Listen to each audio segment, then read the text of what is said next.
নূহ আলাইহিস সালাম বলছে, আমার জাত তোমরা ফিরে এসো, আল্লাহর ইবাদত করো আর আল্লাহকে ভয় করো আর আমার আনুগত্য করো।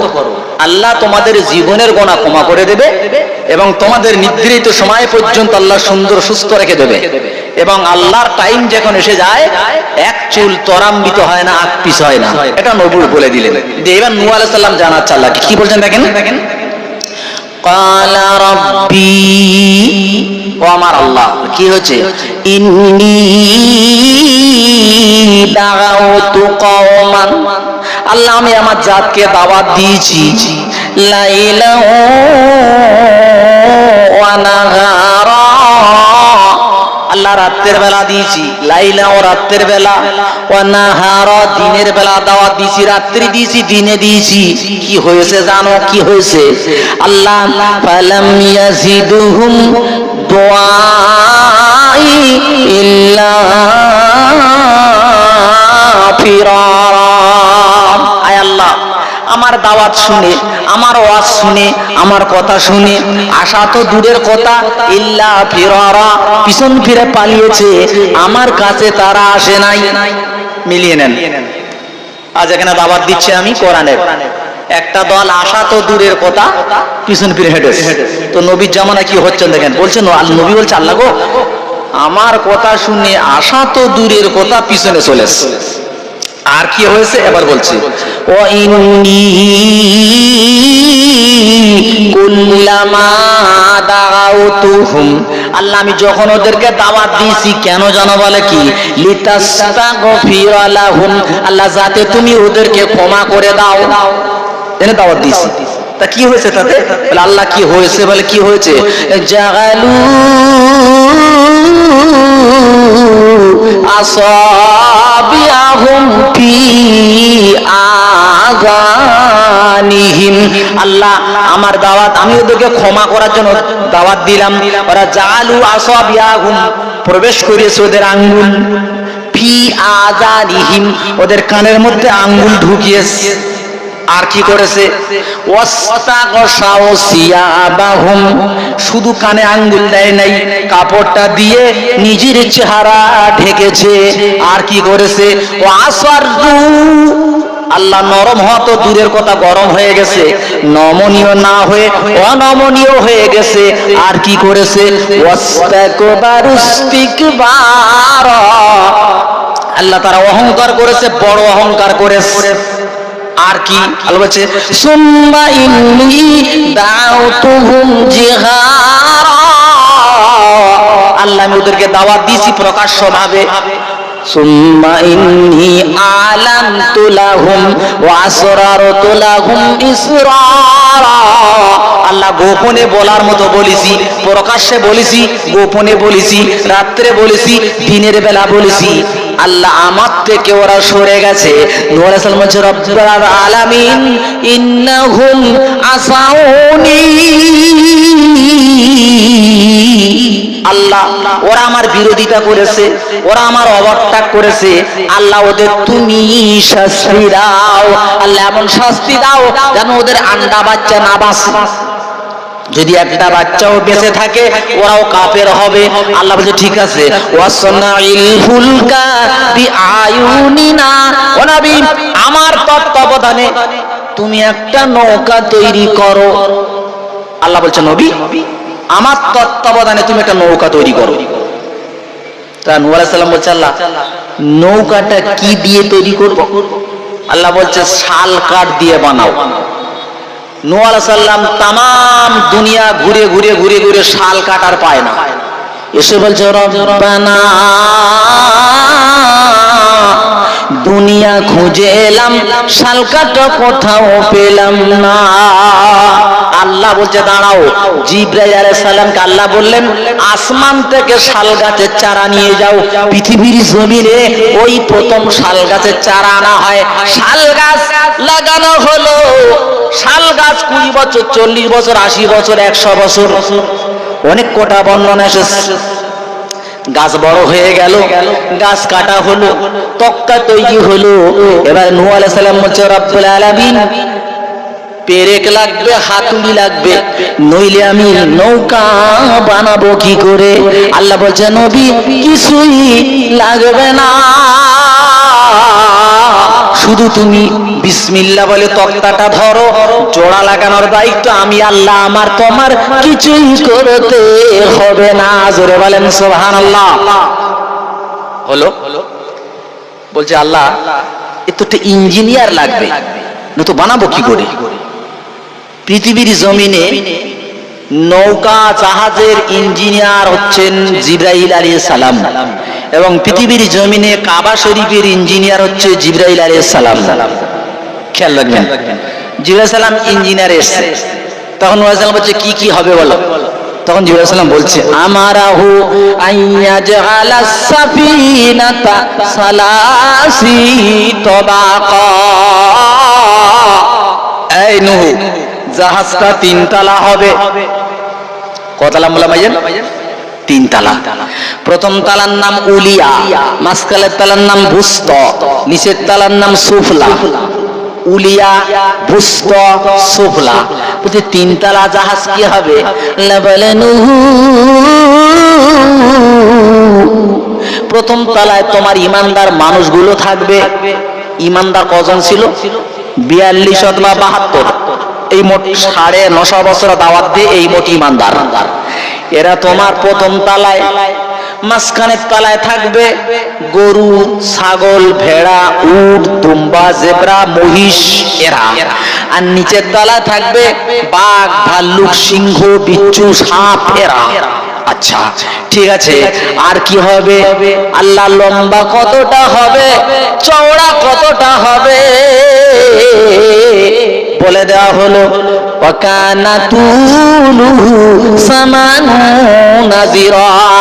জাহাজের লম্বা হবে 80 গজ।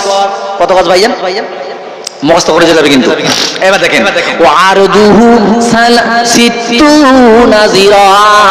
আর জাহাজের চওড়া হবে 60 গজ।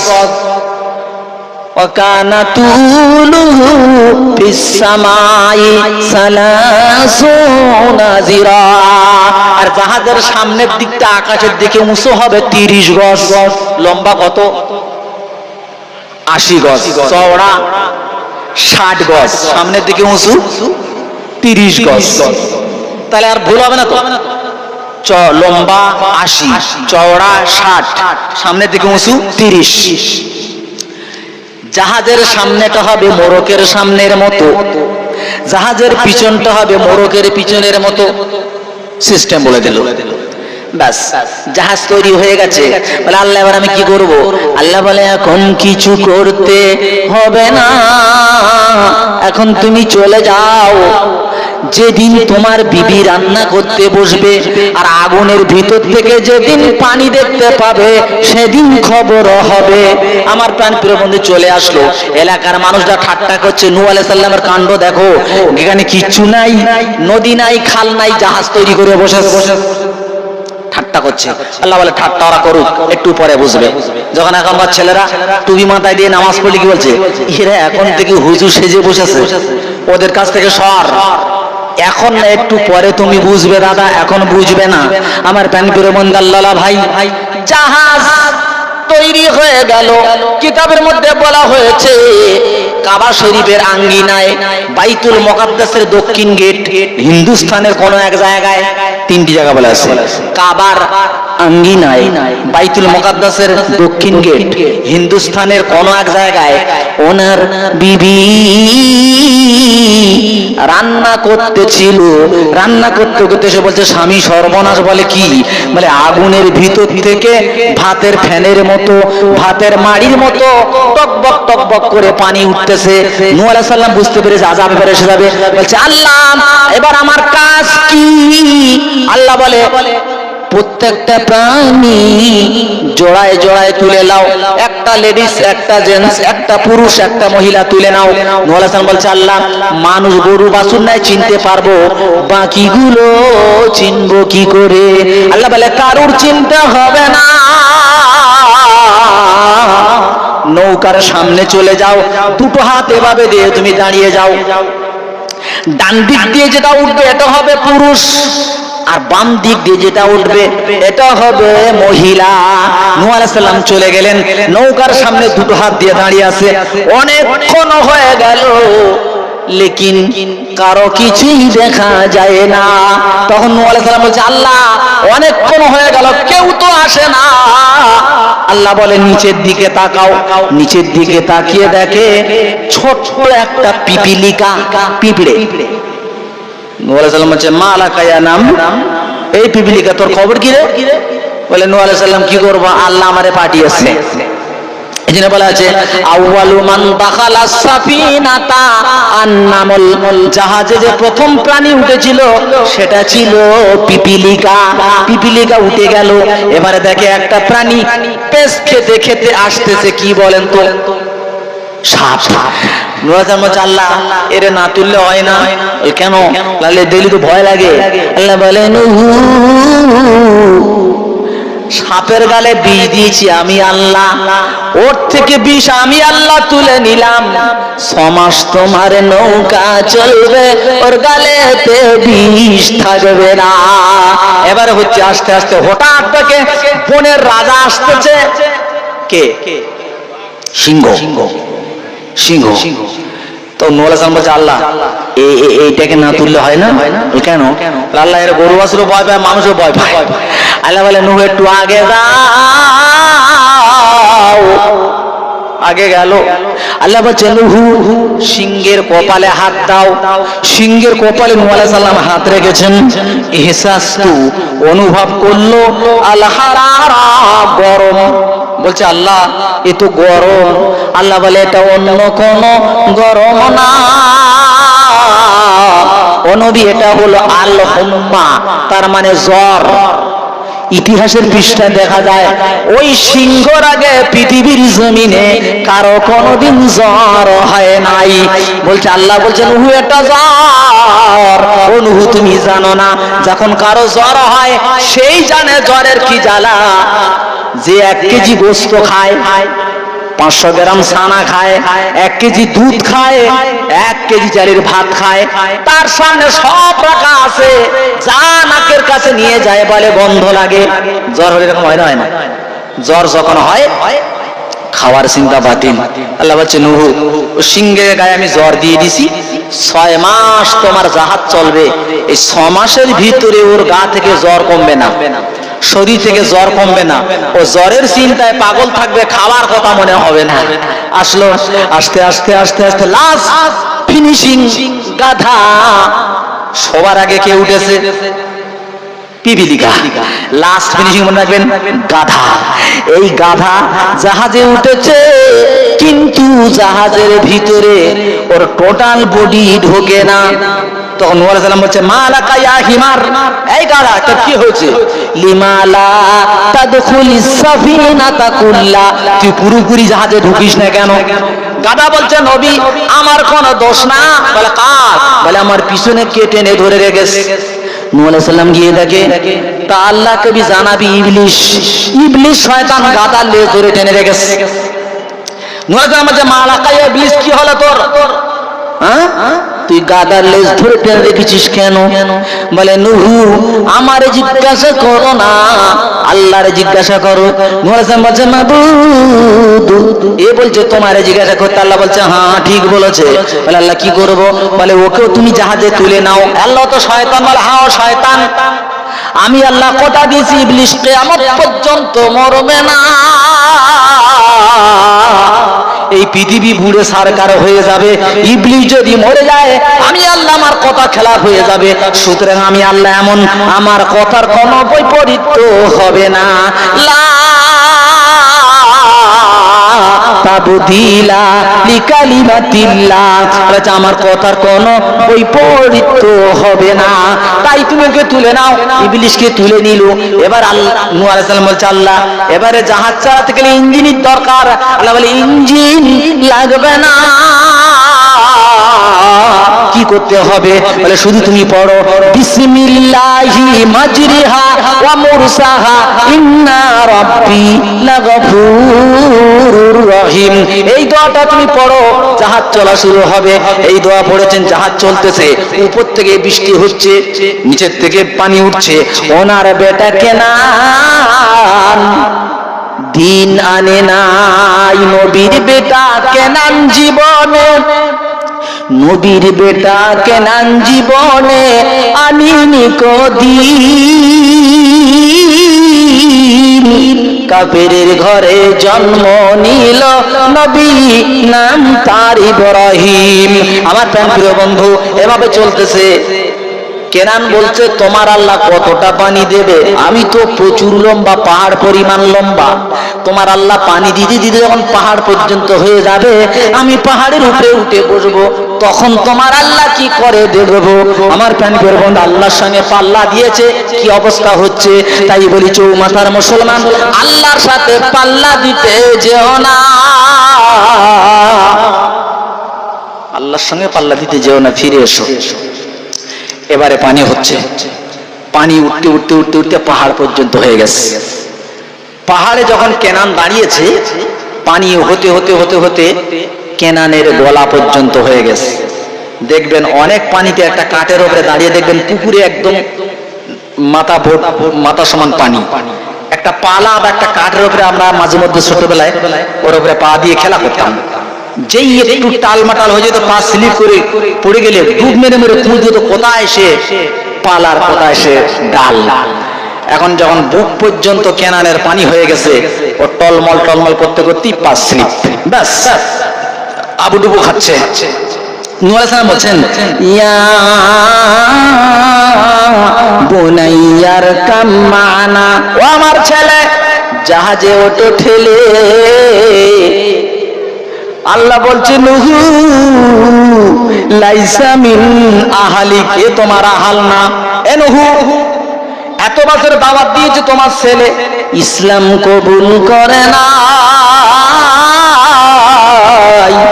একবার যদি তোমার ছেলের দিকে হাত বাড়াও, নবীর দপ্তর থেকে নামখানা কাটা যাবে। চোখের সামনে ছেলে হাবুডুবু করে মারা যাচ্ছে। নূহ বেটা নিজের বাপ চোখে দেখছে, কিচ্ছু করতে পারলো না, শেষ হয়ে গেল। আমার প্রাণের বন্ধু, ওই নৌকা যেতে যেতে কাবার কাছে চলে গেল, 7 চক্কর মেরে দিয়েছে। নূহ আলাইহিস সালাম বলছে, আল্লাহ এখানে তো কাবা নাই, 7 চক্কর মেরেছে। আল্লাহ বলছে, নূহ পৃথিবী একাকার হয়ে যাবে, পৃথিবী পুড়ে শেষ হয়ে যাবে, ওইখানে কাবা থাকলে কাবা নষ্ট হয়ে যাবে। আমি তো এই কাবাটাকে আমি আল্লাহ 4র্থ আসমানে তুলে নিলাম। জোরে বলেন সুবহানাল্লাহ। প্রথম কাবা 4র্থ আসমানে চলে গেল। আমরা এখানে বসে আছি দাদা, এইখানে নূহ আলাইহিস সালামের কিস্তি ঘুরে 6 মাস ঘোরার পর এবারে জুদি পাহাড়ে গিয়ে বেঁধে গেছে। আল্লাহ বলছে, নূহ এবারে তুমি নেমে যাও। দাঁড়িয়ে গেল। নূহ আলাইহিস সালাম বলছে, কাক, কয়াকার কাক। আল্লাহ নবী নূহ বলছে, কাক দুনিয়াতে যাও, দেখে এসো চলাফেরা যাবে কিনা। কাক এসেছে, মাগার কাক আর ফিরত যায় না। এবারে দেরি হচ্ছে বলে নূহ আলাইহিস সালাম বলছে, পায়রাকে বলছে, পায়রা তুমি যাও, পৃথিবীটা দেখে এসো। পায়রা এসেছে, কুইক ঘুরে গিয়ে বলছে, নূহ পৃথিবী শুকনো হয়ে গেছে, চলাফেরা করা যাবে। তার কিছুক্ষণ পরে কাক গিয়ে হাজির। নূহ বলছে, আরে কাক তোর আসতে দেরি হলে কেন? বলে, নূহ বিয়াদবি নেবেন না। ওই কি হয়েছে? বলে, পৃথিবীতে গিয়ে দেখি একটা মরা গরু পড়ে আছে। কি পড়ে আছে? মরা গরু। ও নূহ, ও নবী, আমি গরু খাবার কাজে ব্যস্ত হয়ে তোমার কথা ভুলে গিয়েছিলাম। নূহ আলাইহিস সালাম বলতে, শোন কাক, আমি তোরে বদদুয়া দিলাম, পৃথিবীর বুকে তোরে কেউ লালিত পালিত করবে না, তোরে দেখলে ঝাঁটা তুলবে, কেউ থাকতে দেবে না। পায়রাকে বললো, পায়রা আমি তোর আশীর্বাদ করে গেলাম, এক কামরায় মানুষ বসবাস করবে, পাশের কামরায় তোর জন্য থাকার সুন্দর ব্যবস্থা করে দেবে, তোর কেউ ঝাঁটা কোনোদিন দেখাবে না। হচ্ছে না? হয় না? এখান থেকে ঘটনা, আমি এই ঘটনার ভিতরে কটা জিনিস বার করেছি দেখেন। কোরআনের ভেতরে আল্লাহ এমন কোন ঘটনা দেয়নি যে বেকার, একটি অক্ষর বেকার দেয়নি। ইউসুফ জুলাইকার ঘটনা কিছু কিছু বক্তারা বলতে বলতে এমন ভাবে বাড়চাড় করে দিয়েছে, প্রেমের কাহিনী হিসেবে খ্যাত হয়ে গেছে। আইবুড়ো ছেলে মেয়েরা বলে, হুজুর একটু এই ইউসুফ জুলেখাটা শোনান, মানে প্রেম শুনতে ভালো লাগে। কিন্তু আল্লাহ কি সেই ইউসুফ নবীর ঘটনা আমার নবীর শোনাচ্ছে হাজার হাজার বছর পরে? আল্লাহ কি প্রেম করার জন্য শোনাচ্ছে? কোরআনের প্রত্যেকটা ঘটনার মধ্যে আছে শিক্ষা। এর মধ্যে কি শিক্ষা আছে দেখুন। এক নাম্বার হলো দাওয়াত প্রত্যাখ্যান করেছে, আল্লাহর গজব এসেছে, তাই তো? দাওয়াতকে প্রত্যাখ্যান করেছে, আল্লাহর গজব এসেছে। আজ করে এখানে বলি, এই চৌমাথার মানুষ নয়, টোটাল ভারতবর্ষের মানুষ। আর চতুর্দিক থেকে আমাদের উপরে মার চলতেছে, মারির পরে মার চলতেছে, নির্যাতন চলতেছে। তারপর যুবকরা জানো ওরা আরো ষাঁড়ের মতো ঠেলে উঠেছে। না মসজিদে, না জলসায়, না মন্দিরে, আর না গির্জায়। ও কোথায় যায়? আমি বলি দাদা, হিন্দুরা মন্দিরে যায়, খ্রিস্টান গির্জায় যায়, মুসলমান মসজিদে যায়, এরা তিন জায়গার কোন জায়গাতে যায় না। এরা কোন দলের মধ্যে পড়বে বলে মনে হয়? আবার এরা বলে মুসলমান। তাহলে আল্লাহর আইনের প্রত্যাখ্যান করতেছে, আল্লাহর গজব আসতেছে, কেউ ঠেকাতে পারবে না। আল্লাহ বলছে, বলে দাও ফাজারহুম ইয়াখুদু ওয়া ইয়ালআবু হাত্তা ইউলাকু ইয়াওমাহুমুল্লাযী ইউআদুন। ফাজারহুম, আল্লাহ বলছে ওদেরকে ছেড়ে দাও, ইয়াখুদু ওদেরকে বাদ বিতণ্ডা করতে দাও, ওয়াইয়ালাবু ওদের খেলায় মেতে থাকতে দাও। ওরা সেই দিনের অপেক্ষা করছে। কোন দিনের? নবী তুমি যে দিনের ভয় দেখাচ্ছ, ওরা ওই দিন দেখতে চাচ্ছে। কিন্তু বলে দাও, সেদিন যেদিন এসে যাবে, পিছন ফিরে তাকানোর সময় হবে না। সেদিন যখন এসে যাবে, ভাত তুলেছে খাবে বলে ঢোক মারতে পারবে না।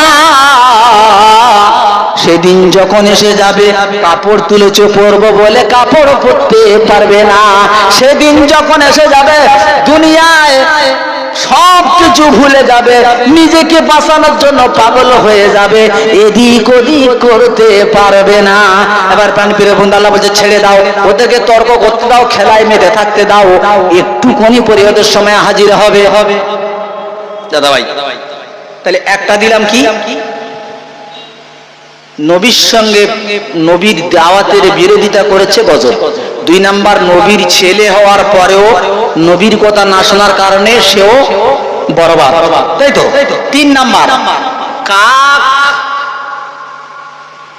দুনিয়া পেয়ে নবীর কথা ভুলে যাওয়ার কারণে বদদোয়া। পায়রা নবীর কথা স্মরণ রেখে কুইক এসে ফিরে গেল আশীর্বাদ, তাই না? এবারে দেখেন, এক শ্রেণীর মানুষ হচ্ছে কাক মার্কা, এক শ্রেণীর মানুষ হচ্ছে পায়রা মার্কা। ভালো করে বুঝে নেবেন। আচ্ছা, আজ করে এই স্টেজটা আপনারা করেছেন, এখানে কি ড্যান্স করার জন্য না ওয়াজ করার জন্য? বাবজি, ওয়াজ করার জন্য।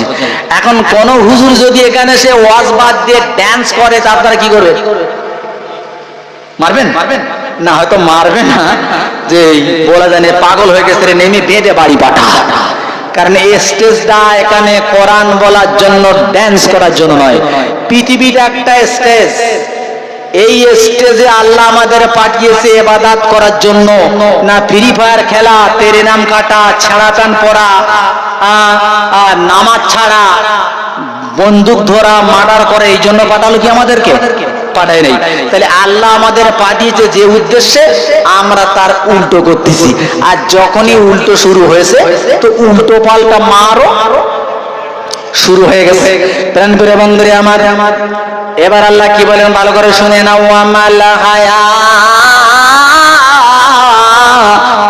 দুনিয়া ইল্লা মাতাউল গুরুর। আল্লাহ শুনে কে দাও, দুনিয়াটা ধোকার সামান, এর পিছনে পড়ো না। দুনিয়াতে অনেক কিছু রেখেছি, এটা মুমিন এদিকে লোভ করবে না। মুমিন এসেছে পায়রার মতো, শুধু দুনিয়ার খবর নেবে আর ফিরে আখিরাতে চলে যাবে, দুনিয়ায় বসবাস করতে আসবে না।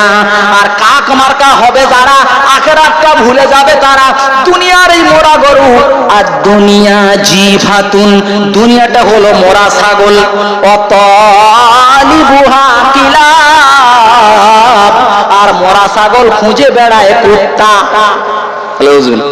আর দুনিয়া জিফাতুন, দুনিয়াটা মরা ছাগল, অতলিবুহা কিলাব, আর এই মরা ছাগল খুঁজে বেড়ায় কুকুর, কুত্তা। তাহলে কি সুন্দর কথা দেখেন। তার মানে টোটাল দুনিয়া যা আছে মরা ছাগল, এর আল্লাহর কাছে কোনো দাম নাই। এর পিছনে যারা নবীর তরিকা ছেড়ে আল্লাহকে ভুলে আখিরাতকে ভুলে যারা পাগল হয়ে বেড়াচ্ছে, এদেরকে কুত্তা বলা হয়েছে।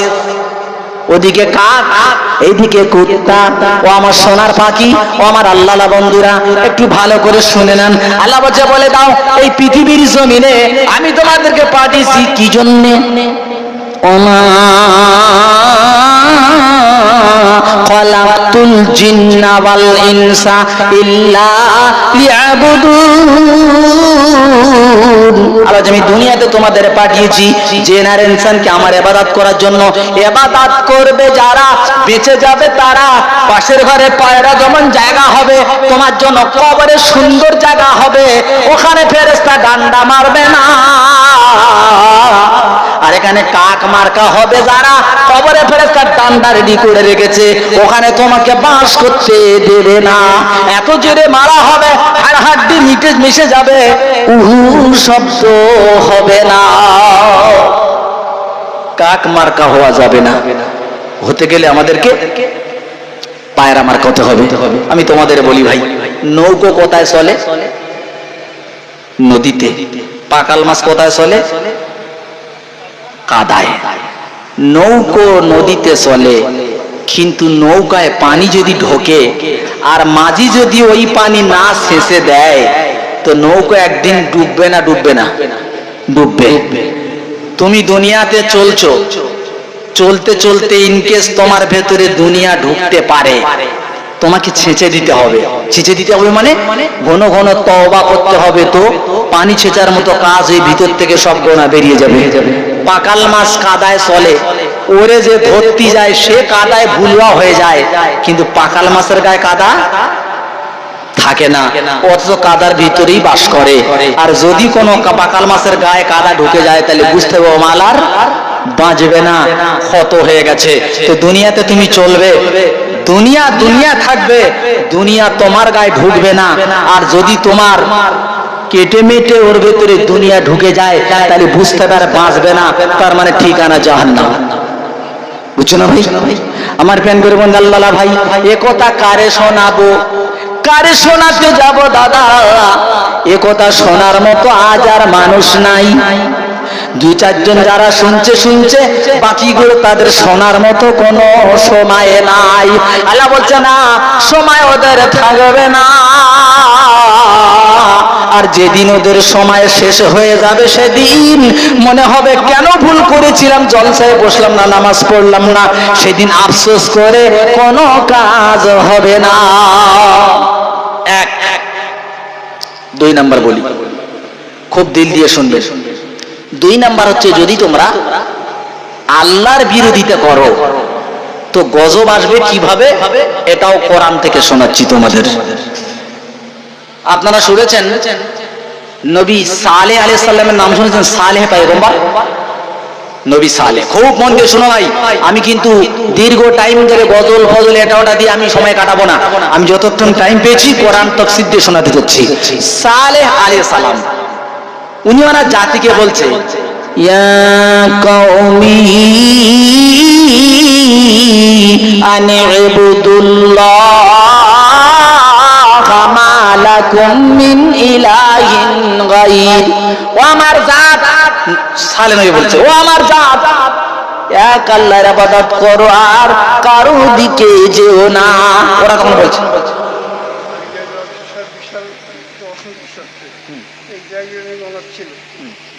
আমি এরকম ভাবে অভাবে আলেম মানুষ,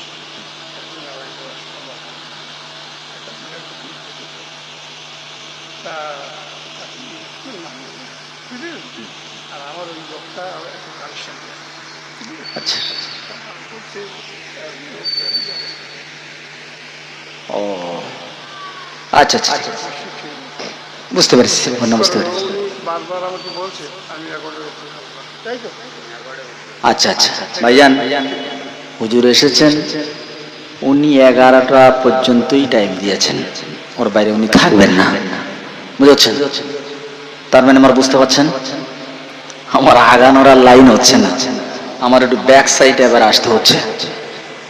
ব্যাগে ফিরতে হবে, কিছু করেননি, পর্যায় করুন।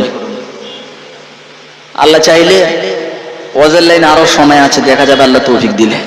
তো ওই লাইনেই থাকছি, ও ঘটনা আমি আর বলতে পারবো না, কারণ ও বলতে গেলে আরো এক্সট্রা আধা ঘন্টা সময় লেগে যাবে। তো ওই ধরনের একটা ঘটনায় বের ফিরে আসি। জি, তো সাহাবীরা বলল আমরা দুনিয়াকে লাথি মারবো, আবু জেহেল বলল ওইটাকে আমরা আপন করব। দেখেছেন দেখেন আল্লাহর নবী একদিন আল্লাহর নবীর ঘরে একটা বকরি জবাই হয়েছে। ইন্নাহুম যাবাহু শাতা, নবীর ঘরে একটা বকরি জবাই হয়েছে। আল্লাহ নবী বলছেন আয়েশা মা বাকিয়া মিনহা, আয়েশার কতটা গোশত আছে, আমার কি দেখাচ্ছেন তো কতটা গোশত বাকি আছে? কালা, আয়েশা বলছেন মা বাকিয়া মিনহা ইল্লা কাতিবুহা, আমার স্বামী আমার ঘরে আর কোনো গোশত নাই, ইল্লা কাতিবুহা, শুধু ঘাড়ের গোশতটা আছে, আর সব গোশত দান করা হয়ে গেছে। একটা খাসির কোন গোশতটা আছে বাবজি? ঘাড়ের গোশত, হ্যাঁ এটা বুঝে যাবেন। এবার নবী কি বলেন দেখেন, বাকিয়া কুল্লুহা গায়রা কাতিবিহা নায়সানা, ঘাড়ের গোশত গেছে আর সব গোশত আছে। ব্যাপারটা কি? মায়েশা বলছে ঘাড় আছে সব গেছে, আর নবী বলছেন না সব গেছে ঘাড়টা আছে। এ কথার সিগনিফিকেন্সটা কি? তাহলে বললাম আয়েশা এই যে ঘাড়ের গোশত রেখেছো, এটা আমরা রান্না করে খাবো, পায়খানা হয়ে বেরিয়ে যাবে, এটা আমাদের আর কাজে আসবে না। আয়েশা যেটা তুমি দান করেছো আল্লাহর কসম ওটা আল্লাহর কাছে জমা হয়ে গেছে, কিয়ামতের দিন ওটা আমরা পেয়ে যাব, কোনো অসুবিধা হবে না। জোরে বলেন সুবহানাল্লাহ। তাকবীর না, নারায়ে তাকবীর হয়নি, নারায়ে তাকবীর। জ্ঞানী হয়েও চালাক হয়েও না, মনে আছে কি? জ্ঞানী হয়েও চালাক হয়েও না, খবরদার। কারণ চালাক মানুষ দুনিয়াতেও বরবাদ, আখিরাতেও বরবাদ। জ্ঞানী দুনিয়াতেও কামিয়াব, আখিরাতেও কামিয়াব। চালাক যারা একটুকুনি ইঙ্গিত পেলে দাঁড়াবে না আর পারা, জ্ঞানী যারা হামাসের মতো দাঁড়িয়ে জীবন দেবে ফিলিস্তিনির মতো, পিছপা হবে না তারা, এরা হচ্ছে জ্ঞানী।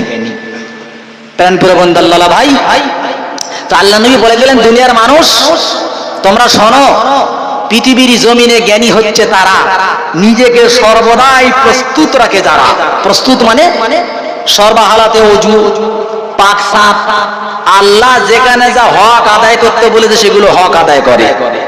এইবার দেখেন রাসূল বলছে ইন্নামাদ দুনিয়া আরবাতি নাফার, এই পৃথিবী চলে 4 শ্রেণীর মানুষের জন্য। কয় শ্রেণীর বাবজি? 4 শ্রেণীর মানুষের জন্য পৃথিবী চলে। আর রাসূল বলছে ফাহাজুহু, এটাকে তোমরা ভালো করে মুখস্থ করবে। রাসূল বলছেন কি সুন্দর ঘটনা দেখেন, ইন্নামাদ দুনিয়া আরবাতি নাফার, 4 শ্রেণীর মানুষের উপরে পৃথিবী চলে। আবদিন রাযাকাহুল্লাহু মালান ইল্লা যাদাহুল্লাহু ইজ্জা, ওই ব্যক্তি যে ব্যক্তি দান করে, রাসূল বলছে যে ব্যক্তি দান করে তার মাল কোনদিন কমে না, তার আল্লাহ ইজ্জতটা বাড়িয়ে দেয়। ও আবদিন ইলা আখির দিন। 2 নাম্বার হচ্ছে ওই ব্যক্তি যার উপরে জুলুম করছে, সে বেচারি ধৈর্য ধরে মানিয়ে নিচ্ছে, আল্লাহ বলছে ইজ্জত বেড়ে যাবে। 3 নাম্বার যে ব্যক্তি ভিক্ষার হাত খুলে দিয়েছে, আল্লাহ বলছে আমি তার জন্য গরিবের হাত খুলে দিই। এবার ইন্নামাদ দুনিয়া আরবাতি নাফার, এবার রাসূল বলছেন আবদিন রাযাকাহুল্লাহু মালান, এক ব্যক্তিকে আল্লাহ মাল দিয়েছে। কি সুন্দর দেখেন, আল্লাহ রাসূল বলছে এক ব্যক্তিকে আল্লাহ মাল দিয়েছে, ও কি করছে? ফাওয়ায়াত্তাকি ফীহি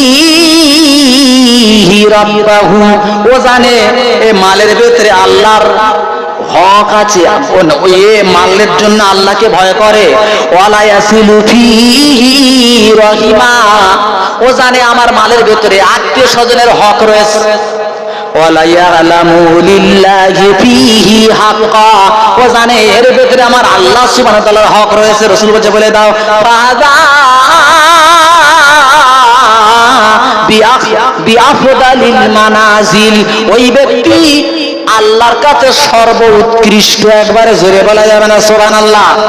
তোমরা যাকে আল্লাহ মাল দিয়েছে, এলেম দিয়েছে, ও মাল পাওয়ার পর আল্লাহকে ভয় করেছে, গরিব মিসকিনের হক আদায় করেছে, আর মালগুলো যেখানে ব্যয় করার কথা সেখানে ব্যয় করেছে। এবারে 2 নাম্বার দেখেন, ওয়াবদিন রাযাকাহুল্লাহু ইলমান ওয়ালা মিয়ারযুকুহু মালান, এক ব্যক্তিকে আল্লাহ ইলম দিয়েছে কিন্তু মাল দেয় নাই।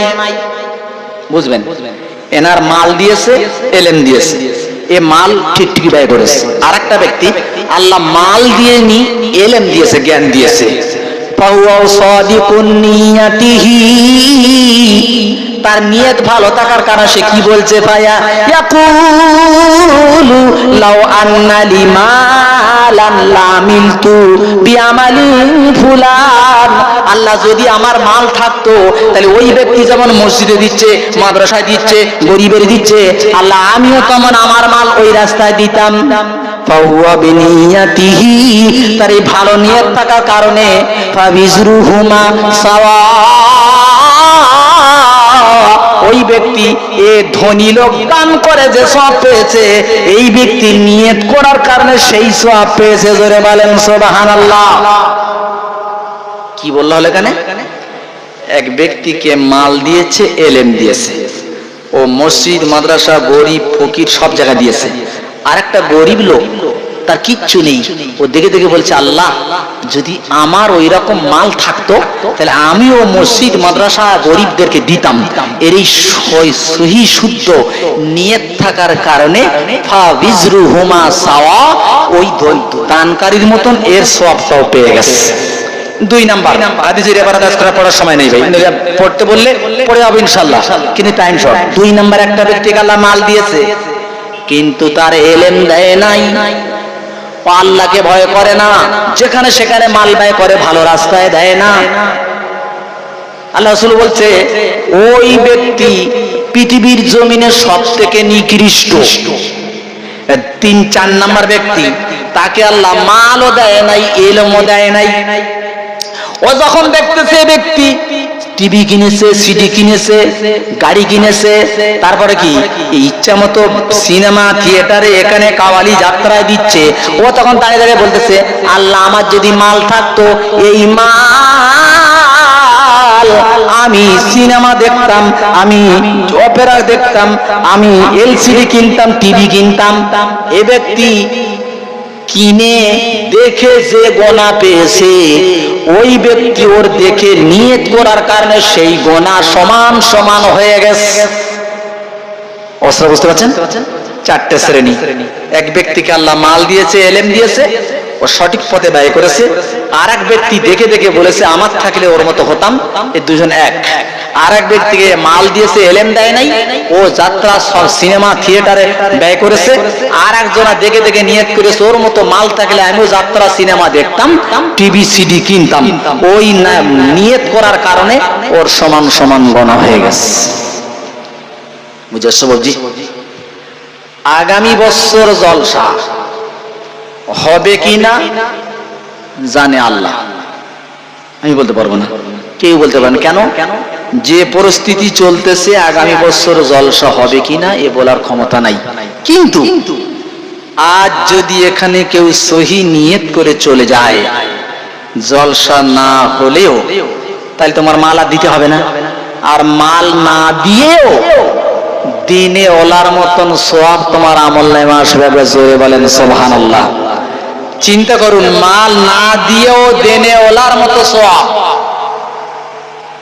এতে উৎফুল্ল হবে কারা? এতে উৎফুল্ল হবে যারা বিশ্বাসী, আল্লাহর উপরে দৃঢ়, তাদের মনে শান্তিতে ভরপুর। আর যাদের ইমানের দরক নামা আছে যে হবে কি হবে না, দেবো কি দেবো না, এই সেন্সের মানুষ যারা, তারা এই কথায় কোনোদিন সন্তুষ্ট হবে না, তারা চেষ্টা পাবে পালিয়ে যাবার জন্য, তারা এখানে দাঁড়াবে না। দরসুরে আল্লাহুম্মা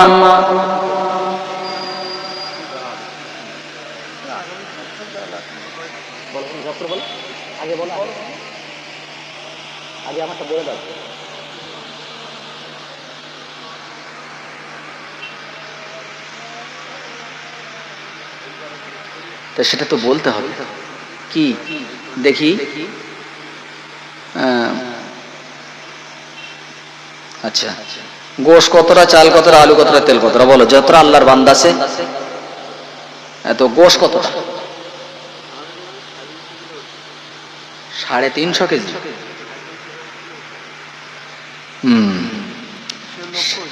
তা সে লোক কই? 350 কেজির গোশের লোক নেই জি। 350 কেজি আমি যা কোটা রেখে দিই। চাল কতটা?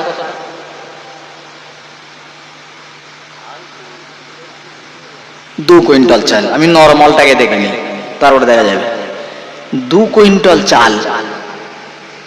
তোমাদের এখানকার ক্যাসেট কিন্তু আমি পরশুদিন পেয়েছি, গতবারে আমি দেখছিলাম, ওরে বাবা, তো ব্যাপক হারে কালেকশন। তার আগে তো অনেকবার করে গেছি।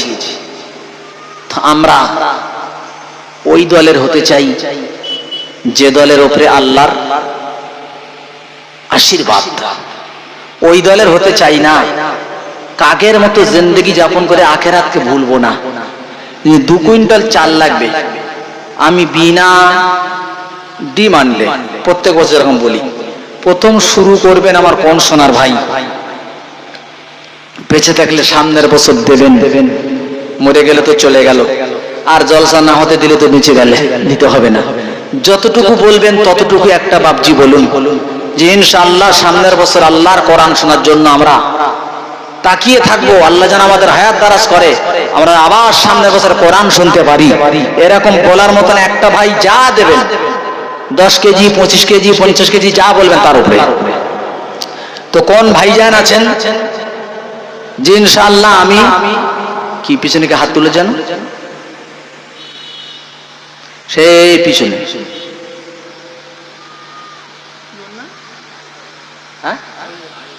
কতটা লোকজন, মানে 25 কেজি, 25 কেজি, তাই তো? মাশাআল্লাহ। আইবালি ভাই আমার প্রথমেতে দিল, ও আল্লাহ কিয়ামতের দিন মুমিনের দলে তুলো, দোয়া করে যাই গো খোদা আইয়ুবের তরেতে, দুনিয়াতে রেখো তুমি সুখ শান্তিতে। বলেন আল্লাহুম্মা আমিন। 50 কেজি চাল বলার মতো একটা হবে ভাই, স্বামী স্ত্রী মিলে, বাপ বেটাতে মিলে, হ্যাঁ, মাই বেটিতে মিলে। যে সরকার তো বলছে আর হতে দেবো না, আর আমরা বলছি আল্লাহ আমাদের মাথার ঘাম পায়ে ফেলা পয়সা দিয়ে তোমার কোরআন পৃথিবীতে জিন্দা রাখবো, মরে যাব তবু তোমার কোরআন জিন্দা থাকার ব্যবস্থা করে যাব। এটাই তো মুমিনের কাজ। কারণ এখানে এখন তো মানুষ বিনা খাওয়ায় আসতে চায় না। আপনাদের সবার পয়সাই খাওয়ার কাজে লাগবে না ভাই, আল্লাহ সবার পয়সা নেয় না, আল্লাহ যারে ভালোবাসে তার পয়সাটাই নেয়। এই জন্য কার ভালোবাসে আল্লাহ মালুম। এই জন্য সামনের বছরের জন্য তোমার চালের ভাত খেয়ে মানুষ চলে যাবে, আর তুমি একজন কি বিজয়ী ব্যক্তি হয়ে আস্তে আস্তে বাড়ি যাবে। তো বলেন 50 কেজি চাল বলার মতো কোন একটা আল্লাহর বন্ধু আছেন সামনের বছর? কসমই আল্লাহর, মালে তো আল্লাহ বরকত দেবেই দেবে, এতে মিস্টেক না। যদি বিশ্বাস থাকে যে মাল দেয় আল্লাহ, নেয় আল্লাহ, তার দিতেও সময় লাগে না, নিতেও সময় লাগে না। তো সামনের বছর এই মাহফিলের জন্য কারুর মুখের দিকে না তাকিয়ে